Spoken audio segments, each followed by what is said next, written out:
Hello friends, मैं अभिषेक कुमार समृद्धि IAS के online platform पे आप सभी का स्वागत करता हूं, अभिनंदन करता हूं।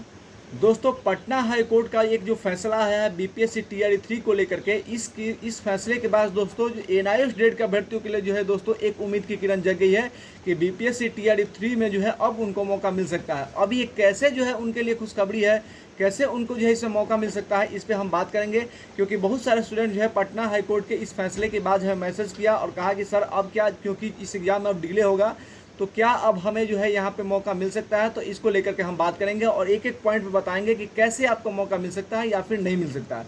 तो इसको लेकर के हम बात करने वाले हैं। तो सबसे पहले दोस्तों, अगर आप इस चैनल पे नए विजिट कर रहे हैं तो इस चैनल को सब्सक्राइब कीजिए, लाइक कीजिए, कमेंट कीजिए और ज़्यादा से ज़्यादा शेयर कीजिए कि जब भी कोई नया अपडेट एनआईएस डेट की मान्यता को लेकर के आए तो शीघ्रता से आप तक जो है पहुँच पाए।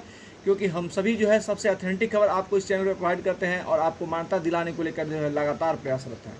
सबसे पहले हम दोस्तों बात करें तो पटना हाई कोर्ट ने जो है बीपीएससी टीआरई 3 के एग्ज़ाम पर जो है वो रोक लगा दी है। और ये फैसला जो है वो अतिथि शिक्षकों की जो द्वारा जो है दोस्तों कोर्ट में अर्जी लगाई गई थी, उसकी सुनवाई के दौरान जो है वो पटना हाई कोर्ट ने ये फैसला लिया है और अब बीपीएससी टीआरई 3 का एग्ज़ाम पे जो है वो रोक लगा दी गई है। यानी अब इसमें जब रोक लगा दिया गया है तो एनआईएस डेट के अभ्यर्थियों को कैसे इससे फ़ायदा हो सकता है, इस पर हम बात करेंगे।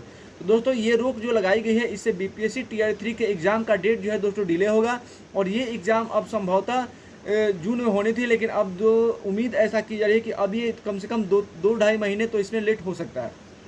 तो जब दो ढाई महीने इसमें लेट होगा तो आप सभी को पता है कि एनआईएस डेट के अभ्यर्थियों के लिए ट्रांसफ़र पिटीशन जो सुप्रीम कोर्ट गया था उसको एक्सेप्ट कर लिया गया है।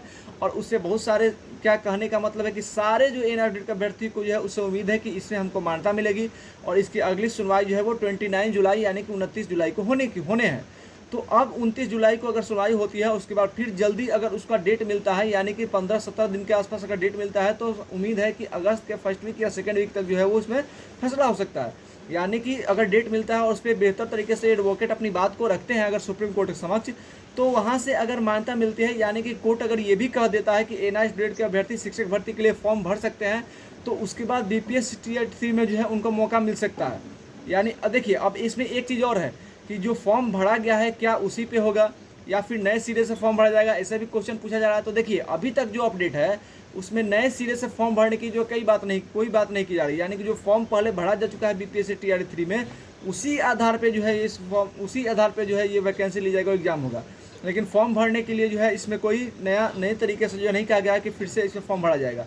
तो वहाँ पे दिक्कतें हैं। लेकिन अगर चूंकि कोर्ट की बात है, कोर्ट अगर ऐसा कहता है कि नहीं फिर से इस तरह की बातें होंगी, फिर से अगर इसकी प्रक्रिया को पूरा किया जाएगा तो एनआईएस डेट के बच्चों के लिए जो है इसकी खुशखबरी हो सकती है। क्योंकि एनआईएस डेट के अभ्यर्थी जो है वो जुलाई महीने में 29 जुलाई को उनके ट्रांसफ़र पिटीशन पर सुनवाई होगी और उस ट्रांसफ़र पिटीशन के सुनवाई के बाद फिर अगला डेट मिलेगा। और अगर उस डेट पे जो है दोस्तों जल्दी से उस डेट को ले लिया जाता है और उस डेट पे एडवोकेट अपनी बातों से जो है कन्विंस करते हैं जज को, और जज अगर मान्यता दे देते हैं एनआईएस डेट के अभ्यर्थियों को उस ट्रांसफ़र पिटीशन के माध्यम से, तो एनआईएस डेट के अभ्यर्थी जो है आने वाली अगली शिक्षक भर्ती में बीपीएससी टीआरई 3 या फिर टीआरई 4 में जो है उनको मौका मिल सकता है। क्योंकि टीआरई 4 अगस्त में होने वाला है और अब टीआरई 4 जो है वो डिले होगा। क्योंकि अब यही एग्जाम अगर नहीं होगा तो टीआरई 4 कहाँ से होगा।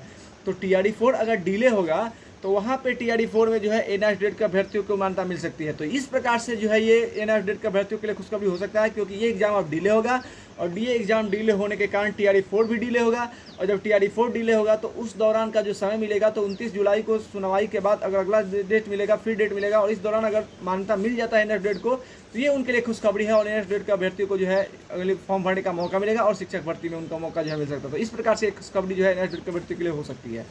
साथ ही दोस्तों, ये मामला क्या था, तो 5 नंबर का जो ग्रेस था उसको लेकर के जो है ये केस किया गया था।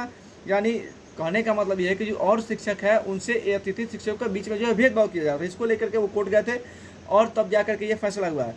तो पहले ही एग्जाम जो है वो 30 जून तक होना था, तो उसमें अगर हो जाता तो टीआरई एनआईएस अभ्यर्थियों के लिए कोई मौका नहीं था। लेकिन अब जो कि डिले हो रहा है तो उनको मौका जो है मिलने की संभावनाएं जो है वो बढ़ गई है। तो साथ ही दोस्तों, इसमें और क्या चीज़ें दी हैं जिसके बारे में हम बता दें, तो अतिथि शिक्षकों को वेटेज देने के मामले पर जो है ये आदेश जारी किया गया है। कोर्ट ने हर साल के आधार पर 5 नंबर जो है वो देने का जो फैसला किया था, 5 साल के आधार पर 25 नंबर का जो है महत्व देने का आदेश किया था। कोर्ट के इस फैसले के बाद भी जो है दोस्तों इनकी अनदेखी की जा रही थी और इसी को लेकर के जो है ये कोर्ट में गए थे और तब जाकर के कोर्ट ने जो है वो बीपीएससी टीआरई 3 के एग्जाम पे जो है तत्काल प्रभाव से रोक लगा दी है। और अब देखना है कि एग्जाम अब कब होता है। निश्चित रूप से इसमें एक आध महीने का जो है डिले हो गया है। तो अब इन अफिडेविट का अभ्यर्थी को जो है वो जल्दी से जो है अपने केस की सुनवाई सुप्रीम कोर्ट में करानी है और वहाँ से मान्यता मिलता है तो ये उनके लिए खुशखबरी है। धन्यवाद।